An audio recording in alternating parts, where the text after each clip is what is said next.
Ladies and gentlemen, thank you for standing by and welcome to the Deluxe Quarterly Earnings Conference Call. All participants are currently in a listen-only mode, and today's call is being recorded.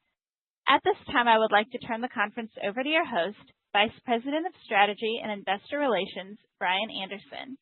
Please go ahead. Thank you, Operator, and welcome to the Deluxe Third Quarter 2025 Earnings Call. Joining me on today's call are Barry McCarthy, our President and Chief Executive Officer, and Chip Zint, our Chief Financial Officer. At the end of today's prepared remarks, we will take questions. Before we begin, and as seen on the current slide, I'd like to remind everyone that comments made today regarding management's intentions, projections, financial estimates, and expectations about the company's future strategy or performance are forward-looking in nature as defined in the Private Securities Litigation Reform Act of 1995. Additional information about factors that may cause actual results to differ from projections is set forth in the press release we furnished today, in our Form 10-K for the year ended December 31st, 2024, and in other company SEC filings. On the call today, we will discuss non-GAAP financial measures, including comparable adjusted revenue, adjusted and comparable adjusted EBITDA and EBITDA margin, adjusted and comparable adjusted EPS, and free cash flow. All comparable adjusted metrics reflect the removal of impacts from business exits. In our press release, today's presentations, and our filings with the SEC, you will find additional disclosures regarding the non-GAAP measures, including reconciliations of these measures to the most comparable measures under U.S. GAAP. Within the materials, we are also providing reconciliations of GAAP EPS to adjusted EPS, which may assist with your modeling. And with that, I'll hand it over to Barry. Thanks, Brian, and good evening, everyone.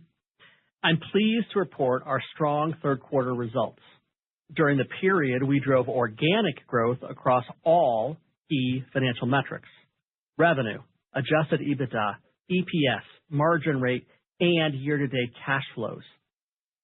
Adjusted EBITDA grew significantly faster than revenue, with margins expanding across each operating segment, demonstrating our ability to deliver consistent operating leverage. This was our 11th consecutive quarter of year-over-year EBITDA expansion, with profits growing faster than revenue. Our strong expansion of earnings also drove robust cash flow results.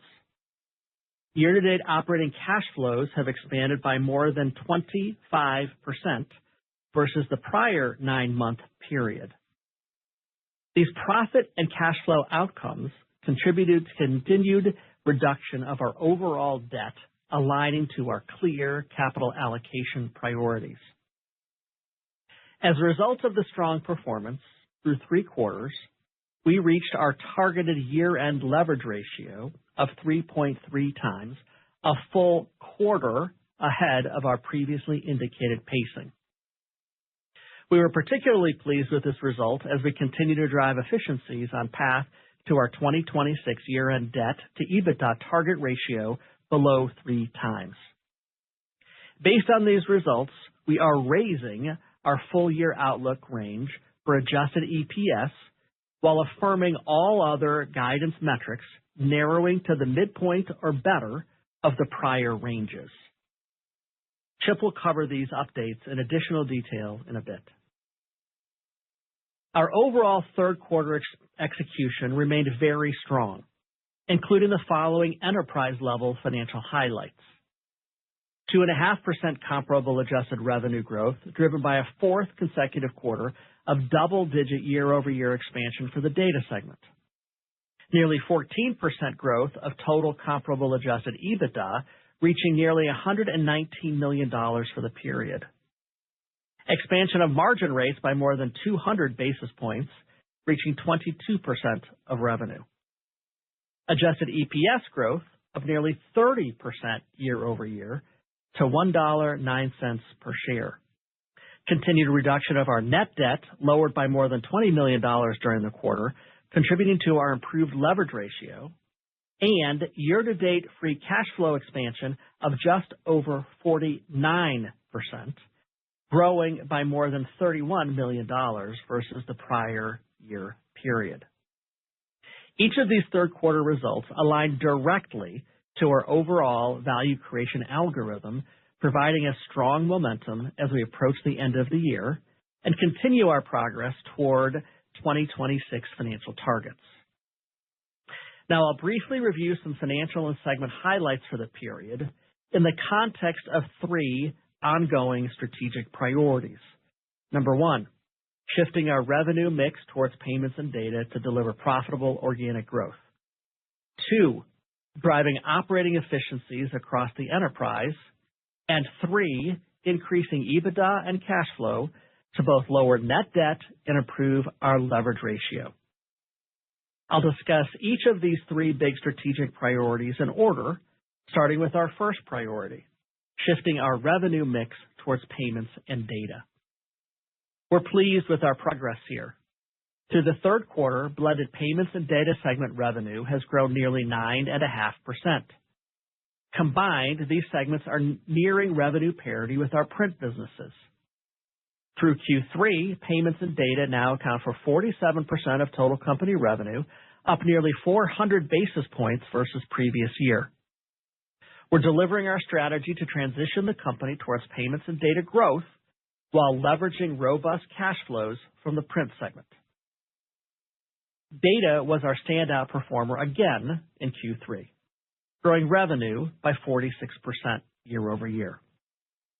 We remain very pleased with continued strong FI demand for revenue-generating campaigns spanning deposit gathering, lending, and other product offerings supported by our proven end-to-end data solutions. Our growth over the past 4 quarters has been driven by both continuing strong FI demand and expansion of data offerings to other markets whose target customers have high lifetime value. Beyond the good news in data, merchant services also continued its expansion, as third quarter revenues expanded by around 5% versus the prior year period, improving sequentially as promised. We've reached our mid-single-digit expectations for the segment despite some persistent ongoing macroeconomic uncertainty. We continue to expand our merchant base both through our direct-to-market channels as well as FI and embedded ISV partnerships. Additionally, our One Deluxe model continues to help accelerate merchant.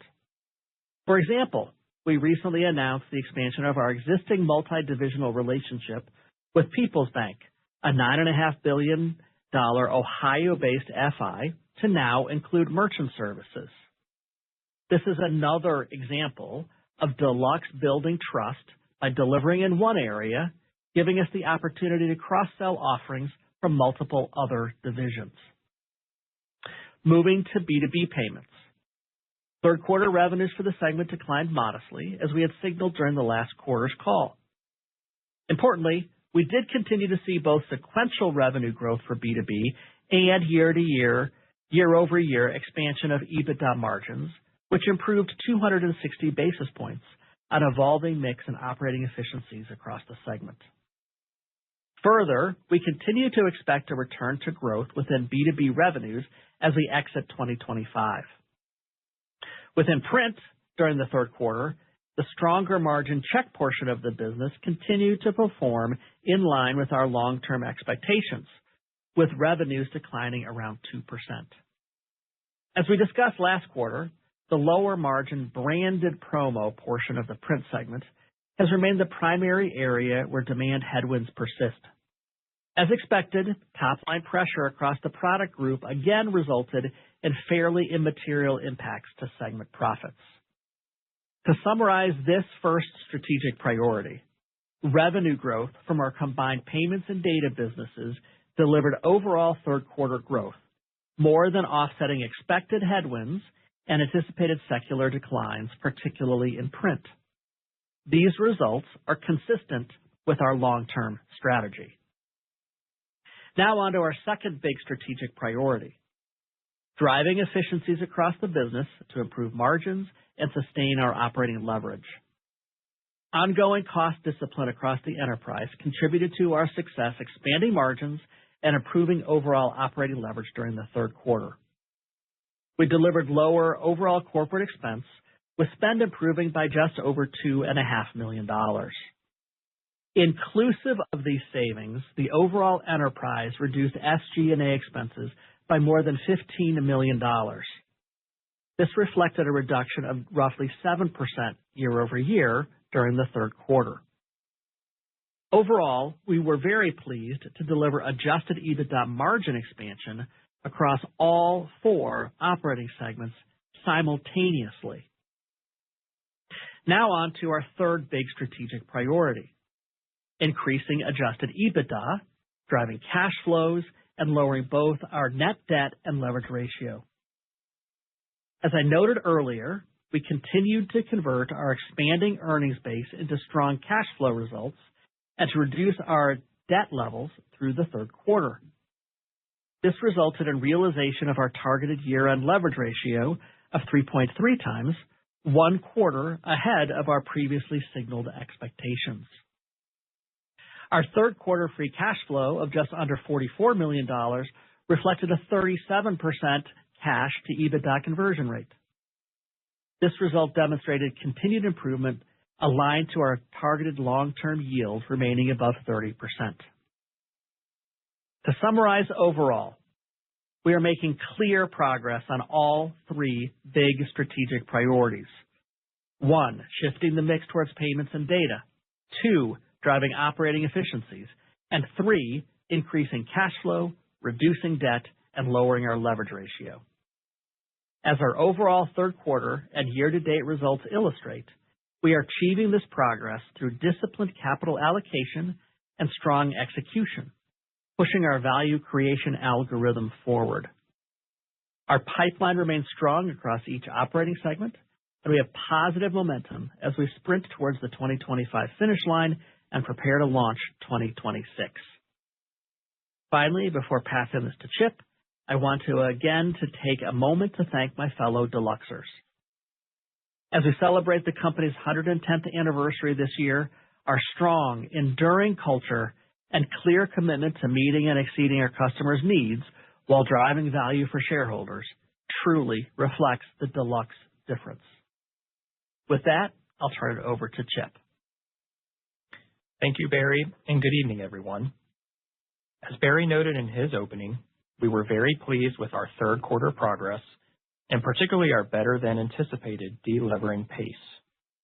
Continuing expansion of our comparable adjusted EBITDA and EPS growth rates, accompanying our strong year-to-date free cash flow conversion, highlight our progress through 3 quarters of the year. Over recent quarters, we've shown continued improvement in the health of our core fundamentals, and quality of earnings continues to improve as we execute our clear strategy. I'll begin this evening providing some additional detail around our consolidated highlights for the period before moving on to individual operating segment results, our balance sheet and cash flow progress, and updated full-year 2025 guidance ranges. For the third quarter, we reported total revenue of $540.2 million, increasing 2.2% against prior year reported results, while expanding 2.5% on a comparable adjusted basis. We reported GAAP net income of $33.7 million, or 74 cents per share for the period, improving from $8.9 million, or 20 cents per share in the third quarter of 2024. This increase was driven by improved operating results, aligned with expansion of revenues during the quarter, as well as lower overall SG&A and restructuring-related expenses versus the prior year period. Comparable adjusted EBITDA was $118.9 million, up 13.8% versus the third quarter of 2024. Comparable adjusted EBITDA margins improved to 22% of revenue, expanding by 220 basis points versus the prior year third quarter, as Barry referenced. Q3 comparable adjusted diluted EPS of $1.09 expanded by 29.8% from 84 cents in 2024, driven by the operating income drivers previously noted, net of a slightly higher year-over-year share count. Turning now to our operating segment results, beginning with the merchant services business. The merchant segment grew revenues by 4.8% year-over-year, finishing the quarter at $98 million, while continuing a sequential quarterly acceleration trend from 2.9% second quarter growth. This result reflected largely stable core merchant processing volumes, as well as channel partner additions and planned in-year pricing actions. As is customary, these growth drivers netted against normal course merchant attrition activity and reflected macroeconomic conditions continuing to signal some ongoing uncertainty, pressuring areas of discretionary spend. Segment adjusted EBITDA finished at $20.4 million, improving $2.6 million or 14.6% versus the prior year, with margins expanding 180 basis points to 20.8%, driven by both the improved sequential revenue growth and ongoing cost efficiencies. We continue to expect full-year merchant segment revenue growth in the low single-digit range, with fourth quarter revenues remaining strong as demonstrated over previous quarters. We also continue to anticipate a low 20% adjusted EBITDA margin profile. Both these expectations are consistent with our prior guidance commentary for the segment. Moving to B2B payments.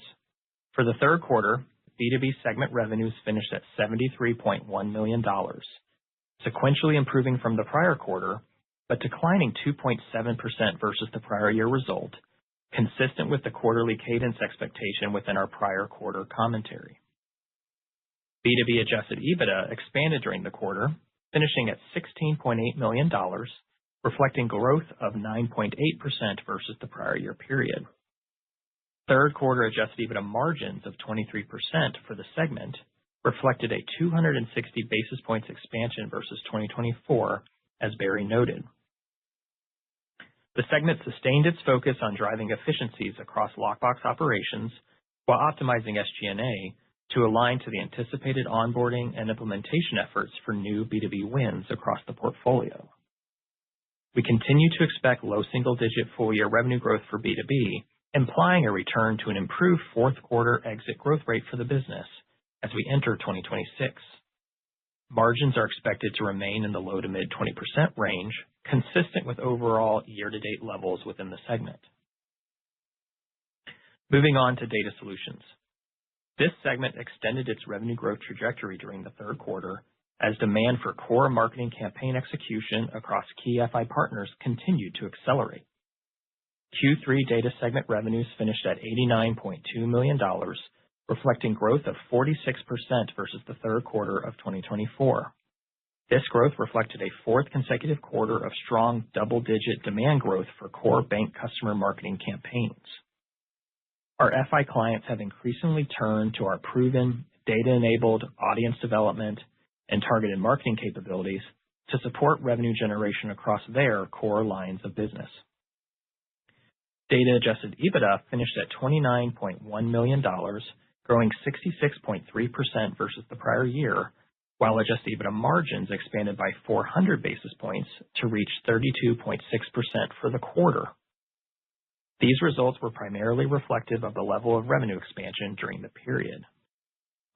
The segment further benefited from operating expense efficiencies, inclusive of volume-related savings. Specifically, over the last 6 quarters, as the data business has grown rapidly, we have realized volume-related vendor rebates benefiting segment margins beyond our long-term expectation of the low 20% EBITDA margin range. Looking ahead, with baseline volumes now set at these increased levels, we would no longer anticipate having this magnitude of rebates and anticipate overall segment EBITDA margins beginning to return to the previously signaled low 20s range beginning in the fourth quarter. We also expect some typical fourth quarter revenue moderation as the holiday period is seasonally lower for marketing activity across segments served by our core data offerings. We will also begin to lap our more challenging prior year results. Despite this forecasted moderation, we expect to see strong growth continue, with fourth quarter revenues remaining above the long-term mid to high single-digit growth expectations. To summarize for the data segment, strong year-to-date growth for this segment leads to an expectation of a solid double-digit full-year revenue growth for 2025, with EBITDA margins in the mid to high 20% range. Turning lastly to our print lines of business. Print segment third quarter revenue was $279.9 million, reflecting an overall decline of 5.9% versus the prior year. Branded promotional products continued to see the primary revenue headwinds, declining 14.7% year-over-year, improved from last quarter while remaining concentrated towards lower margin non-core product offerings. As Barry noted, legacy check continued to perform well, consistent with our recent history, declining 2.1% for the period. Forms and other business products declined 7.8% during the quarter. On a combined basis, these two core areas blend to an overall 3.6% rate of year-over-year decline, consistent with our low to mid-single-digit history and long-term expectations for the segment. The 4% rate of adjusted EBITDA decline seen within print for the quarter aligns to the blended rate of decline for the more core print product focus areas. This result drove an overall print margin rate of 33.4%, remaining solidly in line with our longer-term low 30s target for the segment. Importantly, and despite shorter cycle promo revenue challenges, we expanded margin rate by 60 basis points versus our prior year Q3 results. These healthy ongoing margin results reflect the overall continued segment mix shift towards stronger margin offerings, the continued focus on driving operating expense discipline, and cost efficiencies realized across our scaled print fulfillment operations. Consistent with our strategy, we remain focused on core profit drivers for the print segment, leveraging in-house production of checks and printed forms and accessories. For the near term, we expect the non-core branded promo portion of print revenue to continue to decline faster than the higher margin offerings within the segment, limiting impact on overall print profitability. On balance, we continue to anticipate revenue declines in the mid-single-digit range across the overall print segment for the full year, with adjusted EBITDA margins remaining in the low 30s, consistent with our longer-term flat rate outlook. Turning now to our third quarter balance sheet and cash flow progress.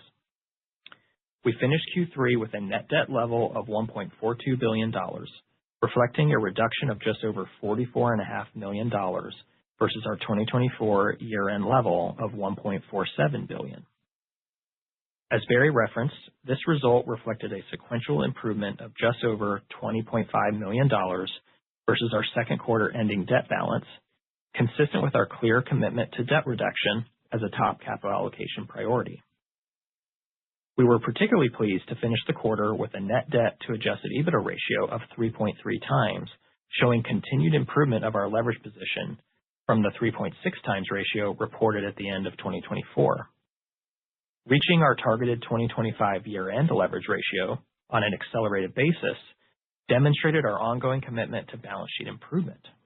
Additionally, this result will reduce our ongoing interest obligation as we now move to a lower interest tier for variable rate borrowings per our credit agreement terms. Our long-term strategic leverage target remains at 3 times or better by the end of 2026. Free cash flow, defined as cash provided by operating activities less capital expenditures, finished at $95.9 million for the year-to-date period. This reflected improvement of $31.6 million from the results reported through the first 3 quarters of the prior year and finished within roughly $4 million of our full year 2024 free cash flow result. Our year-to-date improvement continued to be driven by strong operating results and core working capital efficiency, in addition to significantly lower restructuring spend versus the prior year period. Finally, we remain well positioned from both a liquidity and go-forward capital structure perspective following our December 2024 refinancing. As of the end of the third quarter, we maintained over $390 million of available revolver capacity, with all material debt maturities extended to the 2029 horizon.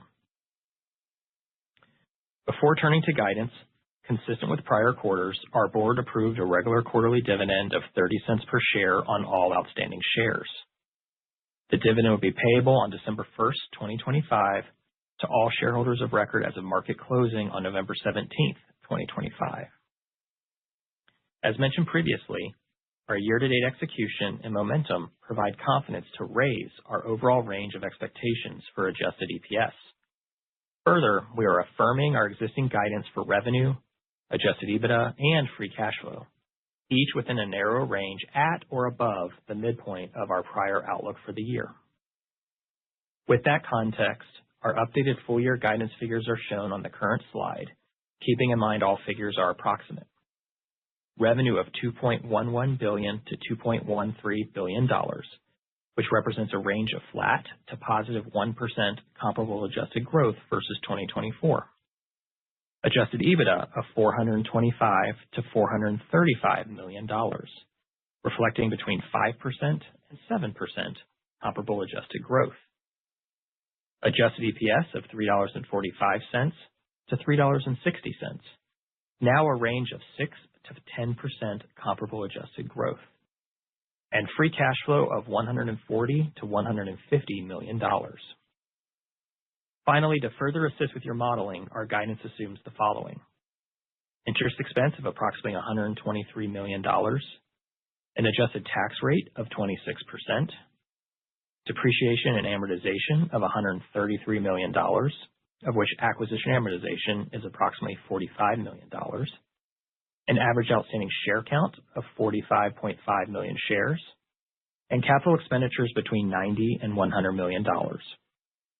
This guidance remains subject to, among other things, prevailing macroeconomic conditions as noted previously, including interest rates, labor supply issues, inflation, and the impact of divestitures. In summary, we remain pleased with our continued strong performance shown in the third quarter and year-to-date periods, as the underlying core fundamentals of the business continue to improve. Revenue mix continues to rotate towards the growing payments and data segments. Adjusted EBITDA and EBITDA margins continue to expand. Free cash flow conversion continues to improve. And the balance sheet is the healthiest it's been since 2021, as we achieve our anticipated year-end leverage ratio ahead of schedule. All of this is a result of the clear strategy and capital allocation priorities we have been executing against over recent years, and we look forward to continuing this momentum. Operator, we are now ready to take questions.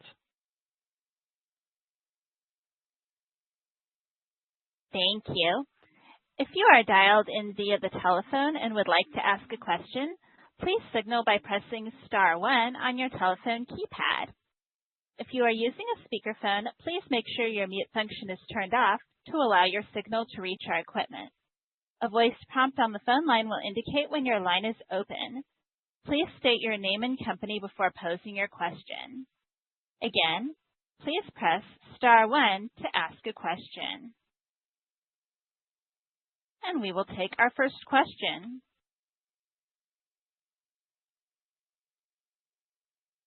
Hey, Chip. Hey, Barry. This is Carl. Please go ahead. Hey, Chip. Oh, thank you. Hey, Chip. Hey, Barry. How are you? This is Kartik, North Coast Research. Hey, Chip, I wanted to talk about free cash flow, impressive increase in guidance, and maybe you can talk through the drivers behind it and the sustainability of the free cash flow as we move into next year. Yeah, sure. Thank you, Kartik. Good to see you. I think over the last few years, we've been really focused on improving the free cash flow, not only absolute dollar, but on a conversion rate. And as we've outlined over the last couple quarters, the goal of adding $100 million of annual run rate free cash flow coming into 2026 was one of the core tenets of the North Star program. And so we came into the year this year and we laid it out for you exactly how we would get there. Achieving the original guidance and ultimately raising it to where we did would be a function of improved profitability, having lower restructuring spend, and continuing to execute strong working capital efficiency in terms of maintaining a solid DSO and a solid DPO. And so what you have seen throughout this year is us just execute on that strategy. So as we sit here today, executing nearly in line with what we delivered for the full year a year ago, that obviously gives us confidence in narrowing our guidance range up to the upper end, and obviously puts us on a good path to be able to deliver that full run rate $100 million as we go into next year. So very pleased with the progress we've made, improving the EBITDA and the underlying profitability of the business, as well as pulling back on the restructuring spending, winding down that program, and delivering that improved free cash flow conversion that we've been talking about. Hey, Barry, on the merchant side, you talked about People's Bank here in Ohio as a partner. And I'm wondering if you talk about a little bit about the pipeline for your distribution partners, whether it be financial institutions, ISVs, or any other channel you're kind of focused on right now? Sure. So let me just tell you a little bit more about the People's Bank win, because I think it's really a good small view of how effective our One Deluxe go-to-market solution, our process is. So as I mentioned in my prepared comments, I talked about how we can convert success in one part of the company into success across many parts of the company by building trust and delivering what the customer needs. And People's Bank is the latest example that we can talk about, which is follow that exact playbook and that exact model, where we start with one place, we expand to multiple others, and in this case now it also includes the merchant business. And we have a very strong, healthy pipeline of additional opportunities for us in financial institutions, but also in ISVs, or integrated software vendors. And we have recently hired a new sales leader in the ISV space that we think will also help us accelerate our efforts there. But I really think the main message here is the effectiveness of our One Deluxe model, where we can land and build a relationship with a customer, deliver on our promises and our commitments, and then expand that relationship over time. And merchant is a clear beneficiary of that, which was central to our original hypothesis of moving into the merchant space. Perfect. Thank you very much. I appreciate it. Certainly. Thank you. And we will take our next question. Hi, it's Charlie Strauser with CJS. Hey, Charlie. Hi, Charlie. Just a couple of quick questions. Another impressive quarter from Data, and hoping that you can expand a little bit further as to kind of what the key drivers were and how sustainable that this kind of growth can be. I think a number of quarters in a row now where Data's had some really good strength there. Maybe a little bit more about that. Sure, Charlie. You'll recall that we had made an investment in building our infrastructure so that we have what we believe is the largest data lake of consumer and small business data, we think, in the country. And then, of course, we put our proprietary AI tools that sit on top of that data lake to help build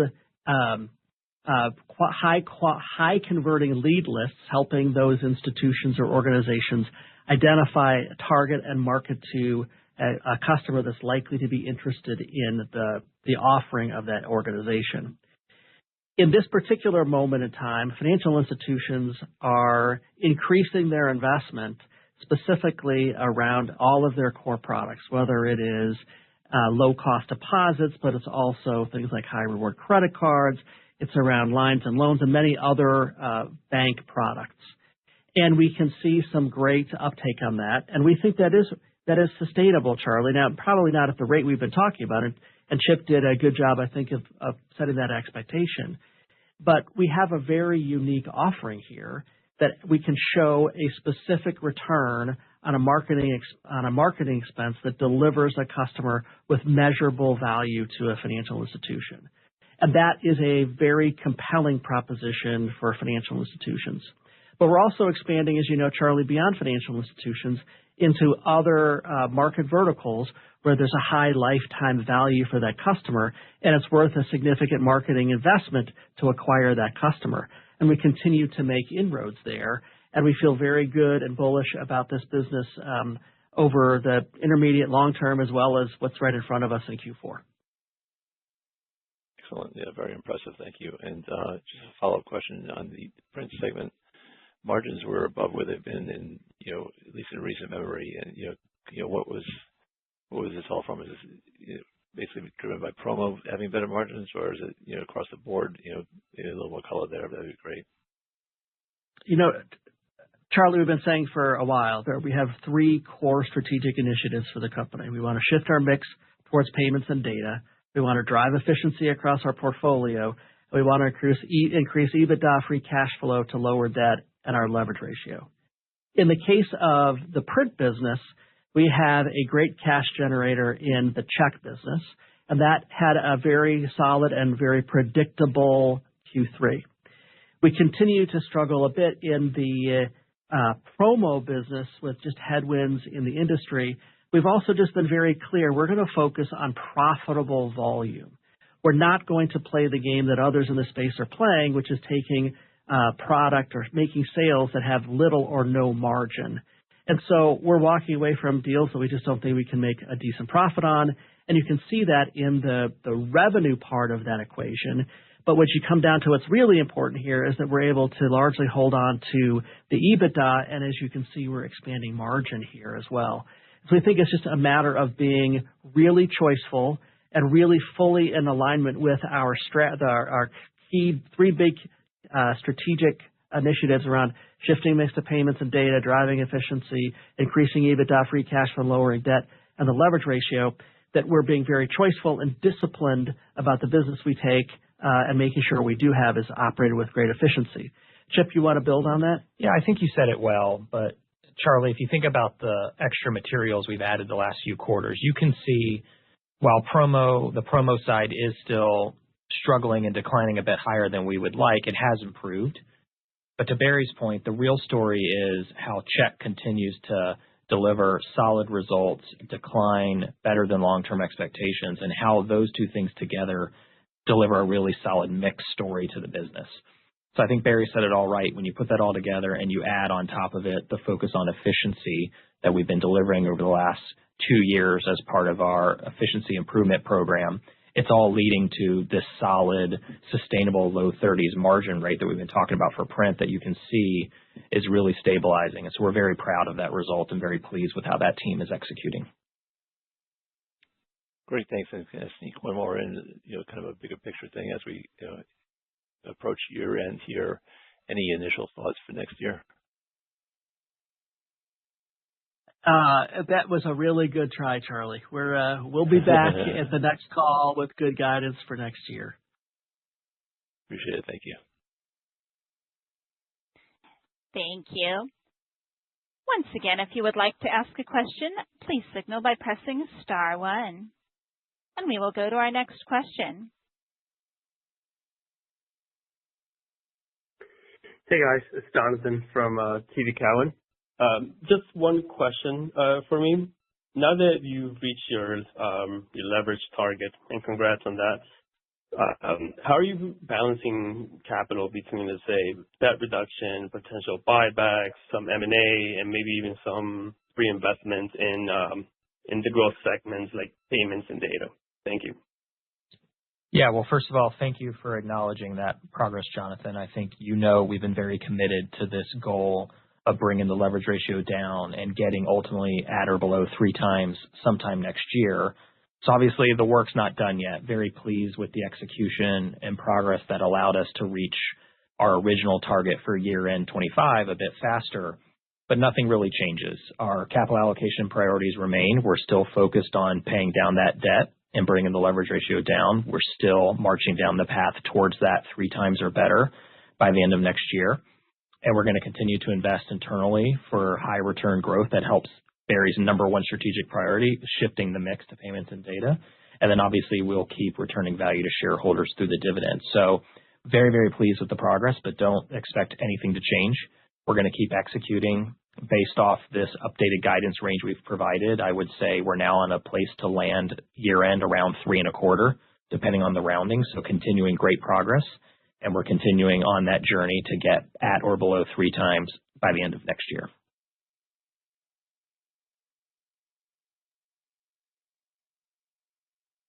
Thank you. And we will take our next question.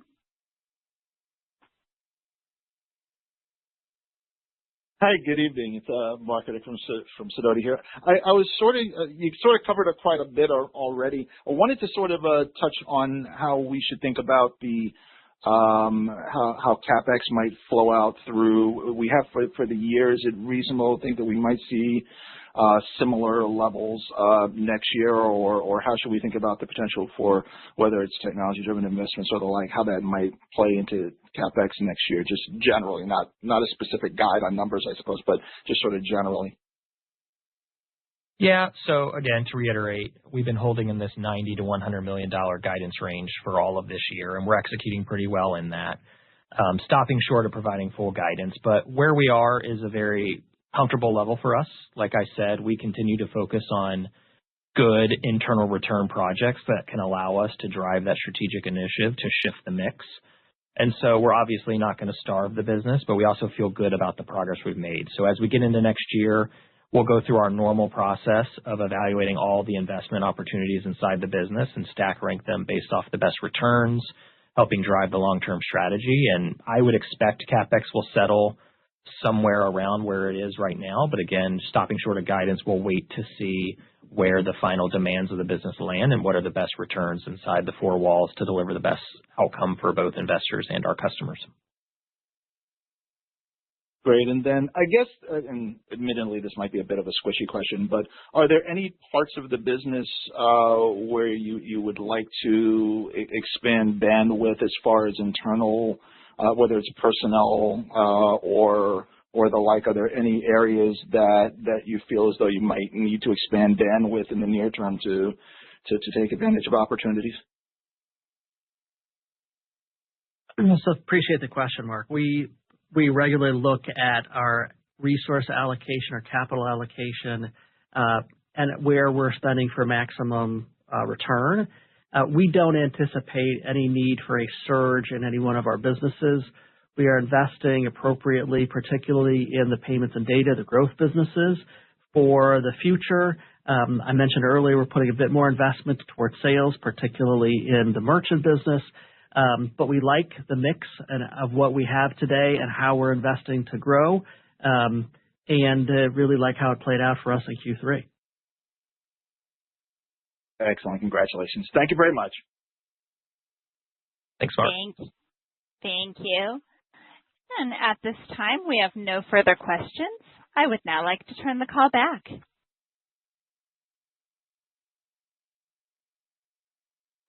Thanks, Rachel.